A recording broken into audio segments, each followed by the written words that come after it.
Hello and welcome guys. तो आज की इस वीडियो में हम देखेंगे कि किस तरीके से हम कस्टम फील्ड को हम सर्च कर सकते हैं। ठीक है, किस तरीके से कस्टमर के अंदर जो किसी कस्टम फील्ड को हम सर्च कर सकते हैं या नमपैड के थ्रू हम किस तरीके से सर्च कर सकते हैं। तो ये सब करने से पहले हमें सबसे पहले रिक्वायरमेंट होगी कि हमें कॉमर्स रन टाइम सैम्पल की या कॉमर्स रन टाइम प्रोजेक्ट कह लें, जिसको CRTV कहा जाता है। तो हम मशीन के ऊपर मैं आपको शो कर देता हूँ कि आपको कहाँ से मिलेगा। तो हम सबसे पहले आ जाते हैं के ड्राइव के अंदर। ठीक है, के ड्राइव में रिटेल SDK में जाने के बाद sample extension and commerce run time में जब आप आ जाएंगे तो ये प्रोजेक्ट आपको यहाँ से मिल जाएगा। मैंने ऑलरेडी रन किया हुआ है तो मैं आपको शो कर देता हूँ। ये प्रोजेक्ट हमारा आ गया। ठीक है, प्रोजेक्ट के अंदर आने के बाद आपने कस्टमर सर्च सैम्पल को एज अ राइट क्लिक करके यहाँ पर आपने सेट एज स्टार्टर प्रोजेक्ट आपने सेट कर लेना है, तो ये हाईलाइट भी हो जाएगा। ठीक है, उसके बाद ये एक क्लास है search customer search by field service request, ये आपको ऑलरेडी यहाँ मिल रही होती है। दूसरी वाली जो क्लास है ये हमने मैनुअली ऐड की है। ठीक है, तो ये आपको भी यहाँ मैनुअली ऐड करनी पड़ेगी। कोड और इसकी डिटेल्स मैं आपके साथ शेयर कर दूंगा ताकि आप वहाँ से इसका कोड और चीज़ें आप ले सकें। तो चलिए इसको देख लेते हैं कि किस तरीके से हम चेंजेस अप्लाई करेंगे। दोनों क्लासें मैं ओपन कर लेता हूँ। तो सबसे पहले इस क्लास के ऊपर आ जाते हैं। इस क्लास के अंदर बेसिकली यहाँ पर क्या है कि जब भी रिक्वेस्ट आप कुछ भी सर्च करते हैं नमपैड के अंदर, ठीक है, तो वो उसकी रिक्वेस्ट यहाँ पर लेकर आता है। यहाँ पर लेकर आने के बाद आप इसकी डिफ़ॉल्ट सर्चिंग भी है, वो भी मैं दिखा देता हूँ कैसे चलती है, वो भी कर सकते हैं। या आप एक्सटर्नल कस्टमर सर्च कर सकते हैं जिसके अंदर आप अपनी वर्किंग करवा सकें। तो यहाँ पर उसकी चीज़ मेंशन की है, इस कोड को डिफ़ाइन किया गया है। ठीक है, और यहाँ पर आने के बाद जो भी आपका कीवर्ड आता है इस क्राइटेरिया के अंदर, उसको यहाँ ऐड कर लिया है और उसकी बेसिस पे सर्च करवा लिया पार्टी। बेसिकली इसके लिए आपको पार्टी की रिक्वायरमेंट होती है, तो वो उस टेबल में जाके आप उस पार्टी को ऐड इससे पहले मैं बताते चलूँ कि अगर आपको ये डाउट है कि ये कस्टम फील्ड या रेफ नंबर EXE की फील्ड यहाँ कैसे आई या हमारे पास फॉर्म पर कैसे आ रही है, तो मैं लिंक शेयर कर दूँगा। इससे पहले जो मेरी वीडियो थी वो अगर आप देख सकते हैं, उसके अंदर आपको ओवरऑल डिटेल मिल जाएगी कि किस तरह हम कस्टम फील्ड ऐड कर सकते हैं और उसको डिस्प्ले किस तरीके से करवा सकते हैं हम पॉज के अंदर। तो उससे आप ये लिंक कर सकते हैं। ओके, तो ये यहाँ पर आ जाती है। हमें इसके अंदर रिक्वायरमेंट होती है पार्टी ID की। तो आप क्या करते हैं कि आपने जो भी कीवर्ड भेजा है उसको एक पैरामीटर में ले लिया आपने और यहाँ पर क्यूरी करवा ली और उसको सर्च करवा लिया इस टेबल में से कि आपको वो इसकी पार्टी फाइंड आउट करके दे दे। एक तो ये चीज़ हो गई। दूसरी चीज़ साथ साथ डिफ़ॉल्ट करंट कंडीशन में क्या हो रहा होता है कि वो जो भी आप नंबर उसको सर्च करते हैं, ठीक है, तो वो क्या करता है अकाउंट नंबर से डायरेक्ट उसको सर्च करके लेकर आ रहा होता है। अगर मैं आपको स्क्रीन दिखाता चलूँ,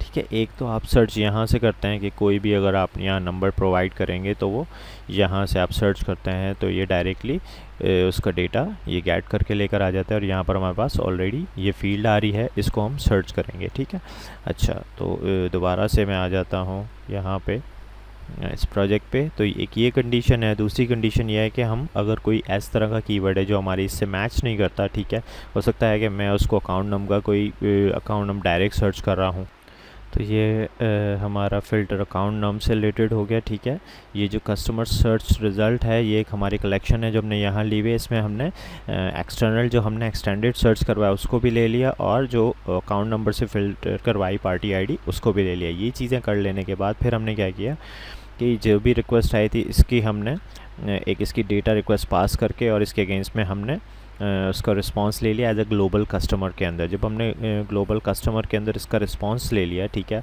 तो फिर हमने क्या किया कि इसके अगेंस्ट में जो भी हमें अकाउंट नंबर मिले उनकी बेसिस पे हमने जाकर इसके अंदर एक्सटेंशन फील्ड ऐड करवा दी, क्योंकि ये वो कलेक्शन है जो एम्प्टी होता है जिसको सर्च करके लेकर आता है, तो इसके अंदर एक्सटेंशन फील्ड्स आपकी नहीं आ रही होती।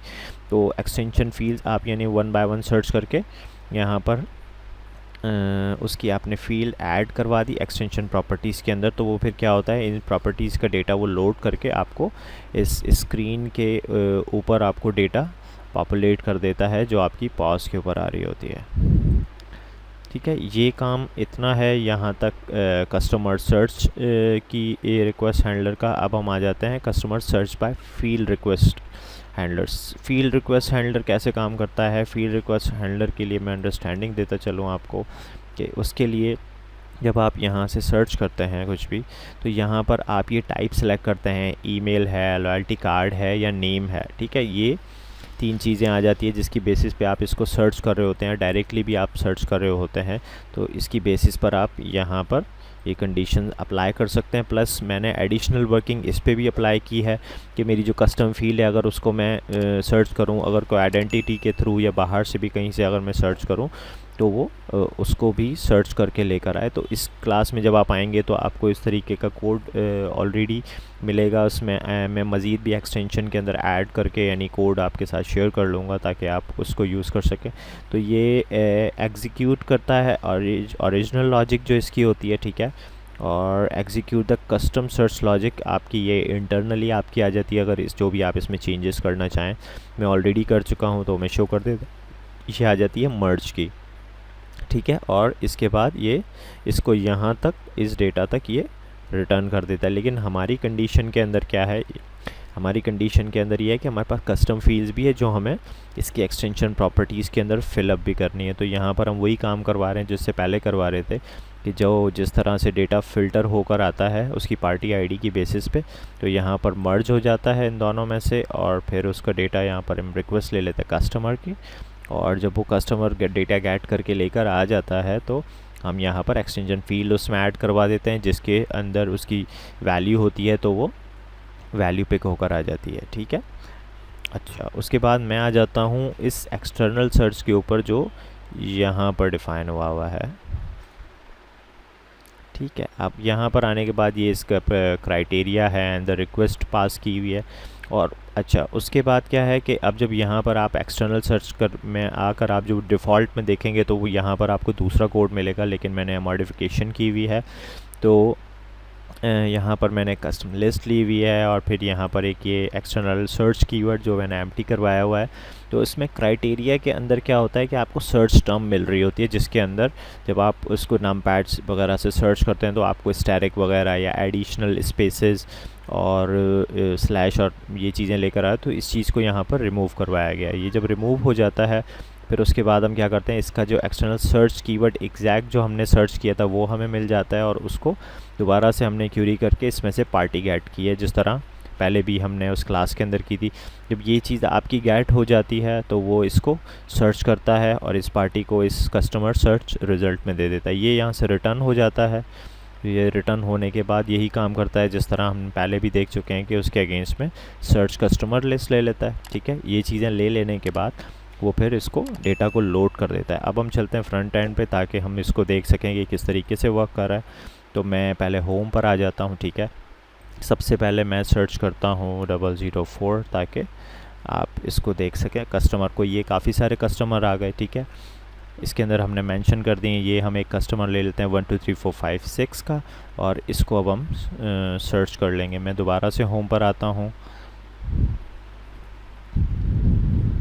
इसको अगर मैं यहाँ से डायरेक्ट सर्च करूँ 1 2 3 4 5 6 एंड गो, वो पहले प्रोडक्ट के ऊपर जाता है और देन कस्टमर के ऊपर आता है। कस्टमर पर हमारी मॉडिफिकेशन है और हमने कंडीशंस अप्लाई की हुई हैं तो डायरेक्ट उसने ये चीज़ सर्च कर ली। अब मैं आ जाता हूँ होम पर आने के बाद आप यहाँ से करंट ट्रांजेक्शन में जा सकते हैं। मैंने ऑलरेडी की हुई थी तो मैं उसको शो कर देता हूँ। मैं सिर्फ सर्च करके देखूँगा। अब मैं यहाँ नम पैड पर आता हूँ, यहाँ पे सेम नंबर में टाइप करता हूँ 1 2 3 4 5 6 एंड देन एंटर। वो अब भी इसी चीज़ को उसने हाईलाइट कर दिया और इसने हमें यहाँ पे शो ऑफ कर दिया इसकी बेसिस के ऊपर। अब मैं चाहता हूँ इससे मैं सर्च करूँ 00400, तो जितने भी इसके रिकॉर्ड होंगे वो फ़िल्टर आउट होकर आ जाएंगे हमारे पास। अब मैं कोई और चीज़ ले लेता हूँ, जैसे कि ये है ABCD 1 2 3 4। मैं ट्रांजेक्शन्स पर आता हूँ। ठीक है, ABCD 1 2 3 4, तो ये डायरेक्ट इसने मुझे इसके ऊपर राउट कर दिया। Hopefully you will get all the details from this कि किस तरीके से हम इसको सर्च कर रहे हैं और किस तरीके से हम इस पर वर्क कर रहे हैं। मिलते हैं नेक्स्ट वीडियो में, तब तक के लिए अल्लाह हाफ़िज़।